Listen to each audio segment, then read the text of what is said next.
Hey guys, this is Aman Kumar Patel और आज हम आपके सामने लेके आए हैं इलेक्ट्रिक फ्लक्स। इलेक्ट्रिक फ्लक्स एक ऐसा टॉपिक है जो कि बोर्ड लेवल में बहुत ज़्यादा काम का है। बोर्ड में इसके बहुत सारे चांसेस होते हैं आने के। इसके एप्लीकेशंस बेसिस पर बहुत ज़्यादा क्वेश्चंस आ रहे होते हैं। तो इलेक्ट्रिक फ्लक्स जो होता है वो विद्युत फ्लक्स होता है। विद्युत फ्लक्स को समझने के लिए सबसे पहले हमें एरिया वेक्टर समझना होता है। क्या समझना होता है? एरिया वेक्टर समझना होता है। अब एरिया वेक्टर देखिए, एरिया वेक्टर क्या होता है? जैसे मान लो एक सरफेस है, ये एक सरफेस है, ये जैसे हमारे पास एक सरफेस बनी हुई है, जैसे मेरा हाथ मान लीजिए एक सरफेस है। अब इस सरफेस में क्या कर रहा हूँ मैं, अगर मुझे एरिया वेक्टर निकालना है ना, तो एरिया वेक्टर निकालने के लिए एक साइड को पकड़ लो, उस साइड से अपने हाथ को चलाने की कोशिश करोगे। जिधर साइड अंगूठा की डायरेक्शन आएगी, अंगूठा बाहर साइड आ रहा है, इसका मतलब हमारा एरिया वेक्टर जो होगा वो किधर साइड आएगा? बाहर साइड आएगा। यानी कि जो ये सरफेस है ना, इसका एरिया वेक्टर ये है। एरिया वेक्टर इसका किधर साइड है? बाहर साइड है। पेपर में दिखाने के लिए हमने क्या किया है, इसको ऐसे कर लिया है। पेपर में दिखाने के लिए हमने बोला है कि delta S is a area vector, जो कि हमारे पास किधर साइड है? बाहर साइड है। अब एरिया वेक्टर जो होती है वो हमेशा क्या होती है? सरफेस के परपेंडिकुलर होती है। दिस इज अ परपेंडिकुलर, लंबवत होती है। हमेशा क्या होती है? जो सरफेस होता है उसके हमेशा क्या होती है? लंबवत होती है। अगर हम एरिया वेक्टर वेक्टर क्यों बोल रहे हैं, एरिया को हम वेक्टर क्यों बोल रहे हैं? क्योंकि जो एरिया होती है ना, उसका कोई ना कोई डायरेक्शन भी होता है और कोई ना कोई मैग्नीट्यूड भी होता है। एरिया की डायरेक्शन और मैग्नीट्यूड दोनों होती है, इसलिए हम एरिया को क्या बोलते हैं? एरिया वेक्टर बोलते हैं। ठीक है ना। चलिए आगे बढ़ते हैं। अपन आगे बढ़ेंगे तो हमारे पास आगे जो पॉइंट है वो हमारे पास है, जिसको हम आज पढ़ना चाहते हैं मेन, वो है हमारे पास कंसेप्ट ऑफ इलेक्ट्रिक फ्लक्स। क्या है हमारे पास मेन? आगे मेन जो मुद्दा है हमारा वो जानना है कि विद्युत फ्लक्स के बारे में जानना है कि आखिरकार विद्युत फ्लक्स होता क्या है। भैया विद्युत फ्लक्स क्या होता है, क्या जानना चाहते हैं? We want to know that what is the electric flux. Electric flux के बारे में जानना चाहते हैं। तो देखिए इलेक्ट्रिक फ्लक्स क्या होता है। इलेक्ट्रिक फ्लक्स जो होता है हमारे पास वो सरफेस की एक प्रॉपर्टी होती है। मतलब सरफेस से जितनी ज़्यादा, ध्यान दीजिएगा, सरफेस से जितने ज़्यादा फोर्स और पास होंगी, मतलब कि number of lines of forces की, इलेक्ट्रिक फोर्स की कितनी लाइनें सरफेस से पास हो रही हैं, that is called the electric flux. जैसे मान लो हमारे पास क्या दिया हुआ है, एक ये सरफेस बना दिया मैंने, ये दैट इज़ अ सरफेस, एक ये सरफेस है। इस सरफेस से क्या हो रहा है हमारे पास कि ये लाइन जो है हमारे पास ये पास हो रही है। इस सरफेस से हमारे पास क्या हो रहा है कि ये लाइनें जो है हमारे पास पास हो रही हैं। कितनी लाइनें? ये लाइनें पास हो रही हैं इस सरफेस से। ये जैसे मान लो मेरा हाथ है, ये मान लो मेरा हाथ है, ये मान लो मेरा हाथ है, इधर साइड से फ्लक्स की लाइनें आ रही हैं इधर साइड से। तो जितनी सरफेस को जितनी लाइनें क्रॉस करती हैं, फोर्स, इलेक्ट्रिक फोर्स की जितनी लाइनें क्रॉस करती हैं, that is called the electric flux. Electric flux, विद्युत फ्लक्स क्या होता है? विद्युत फ्लक्स क्या होता है? विद्युत फ्लक्स को कैसे बताते हैं? किसी भी सरफेस को क्रॉस करके कितनी इलेक्ट्रिक फोर्स की लाइनें जो हैं वो क्रॉस करके गई हैं, that is called electric flux. Electric flux क्या होता है? The number of lines of electric force crossing through the surface is called the electric flux. तो लिख लेते हैं इसकी डेफिनेशन। चलिए लिख लेते हैं कि इलेक्ट्रिक फ्लक्स की डेफिनेशन क्या होती है। तो इलेक्ट्रिक फ्लक्स डेफिनेशन क्या लिख रहे हैं अपन? लिख रहे हैं कि the electric flux linked with a surface, the electric flux linked with a surface in an electric field is equal to total number of lines of forces passing normally through surface,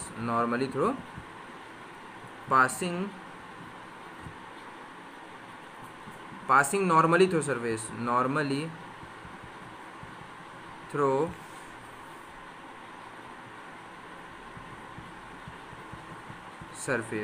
समझ में आ गया होगा I hope.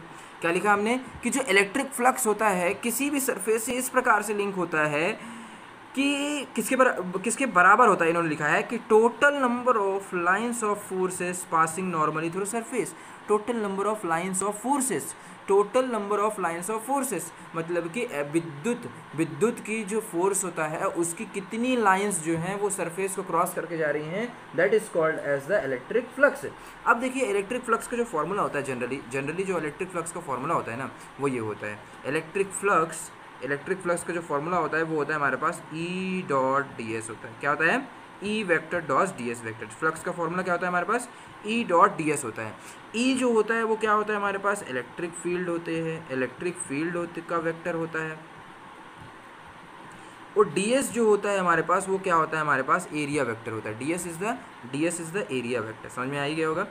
E is the electric field and D S is the area vector.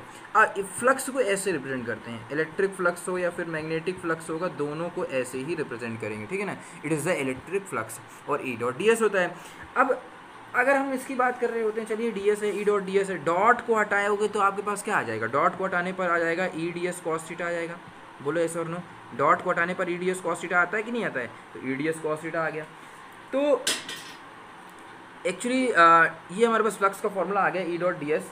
अब आगे बढ़ते हैं, चलिए हम क्या करना चाहते हैं, हम चाहते हैं कि फ्लक्स की मैक्सिमम और थोड़ा मिनिमम वैल्यू निकाल लें कि जो फ्लक्स होता है ना उसकी मैक्सिमम वैल्यू क्या होती है और मिनिमम वैल्यू क्या होती है।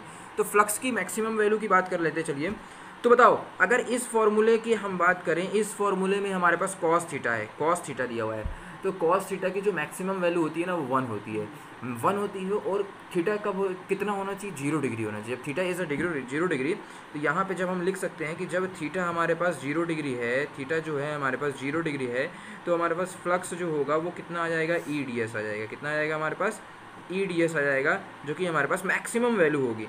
और अगर थीटा की वैल्यू हमारे पास π/2 हो जाती है, तो हमारे पास फ्लक्स जो हो जाएगा वो कितना हो जाएगा हमारे पास, 0 हो जाएगा, है ना। तो ये पूछा जा सकता है ऑब्जेक्टिव बेसिस पर कि फ्लक्स जो होता है उसकी मैक्सिमम वैल्यू कब होती है और मिनिमम वैल्यू कब होती है। तो फ्लक्स की जो मैक्सिमम वैल्यू होती है वो हमारे पास क्या होती है, थीटा बराबर 0 डिग्री पर होती है, और मिनिमम वैल्यू जो होती है वो थीटा बराबर π/2 तक होती है। आपको बताना चाहता हूँ जो थीटा होता है वो क्या होता है। चलिए देखते हैं थीटा, व्हाट इज़ थीटा।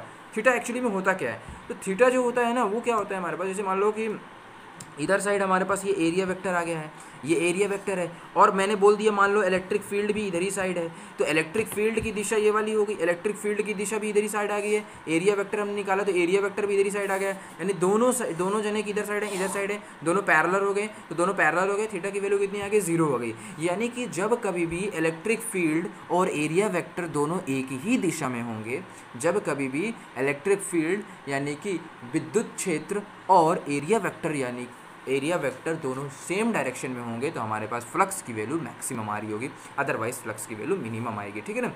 ठीक है, चलिए आगे बढ़ते हैं, और आगे बढ़ेंगे तो हमारे पास चलिए इसकी अब फ्लक्स का जब हमने पढ़ा ना, तो इसमें हमें क्या करना पड़ता है, एक टॉपिक और आता है हमारे पास, एक पॉइंट ये आता है कि इसकी यूनिट क्या होगी।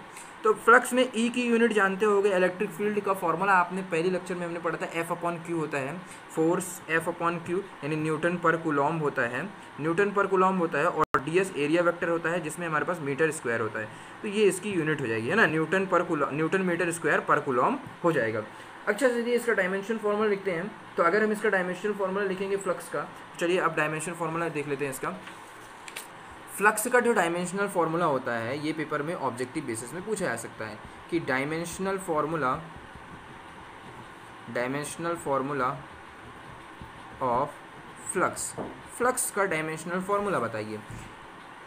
तो अगर आपको फ्लक्स का डायमेंशनल फार्मूला बताना है ना, तो क्या करोगे आप, फ्लक्स जो आपने लिखा था वो क्या लिखा था आपने, E vector dot D S vector लिखा था। अब आपको पता है कि जो इलेक्ट्रिक फील्ड होती है, इलेक्ट्रिक फील्ड का फॉर्मूला होता है F/Q। फोर्स को लिखते हैं न्यूटन और Q को लिखते हैं कूलॉम, ये तो आपको पता ही होगा, और डेल्टा S को बोलते हैं metre square area.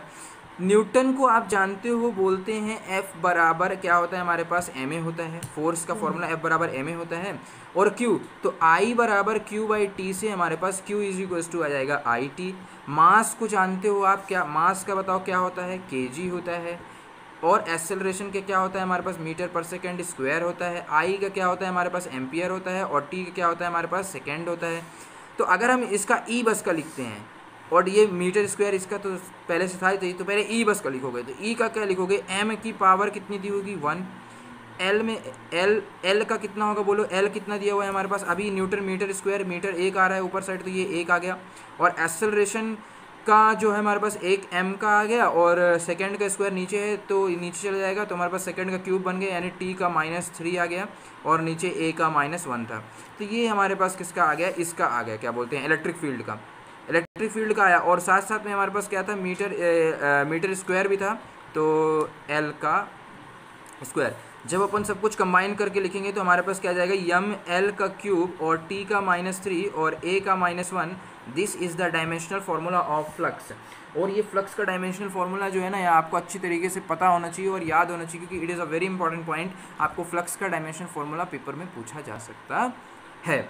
I hope आपको यहाँ तक समझ में आया होगा। एक बार मैं शॉर्टकट में पूरा समराइज़ कर देता हूँ। हमने पढ़ा इलेक्ट्रिक फ्लक्स। इलेक्ट्रिक फ्लक्स के बारे में हमने क्या पढ़ा कि जब कभी भी क्या होता है ना कि किसी भी सरफेस से जितनी electric line of forces pass हो रही होती हैं, that is called as the electric flux. Electric flux depend इस बात पर करता है कि सरफेस कैसा है, सरफेस कैसा है इस बात पर डिपेंड करता है, और इस बात पर डिपेंड करता है कि इलेक्ट्रिक फील्ड यानी विद्युत क्षेत्र और एरिया वेक्टर के बीच में क्या एंगल बन रहा है, कॉस थीटा की वैल्यू पर भी डिपेंड कर रहा होता है। हमने डायमेंशन फार्मूला सीखा। और एक और बात बताना चाहता हूँ, एक बहुत ही इंटरेस्टिंग फैक्ट है, आप समझिएगा ध्यान से।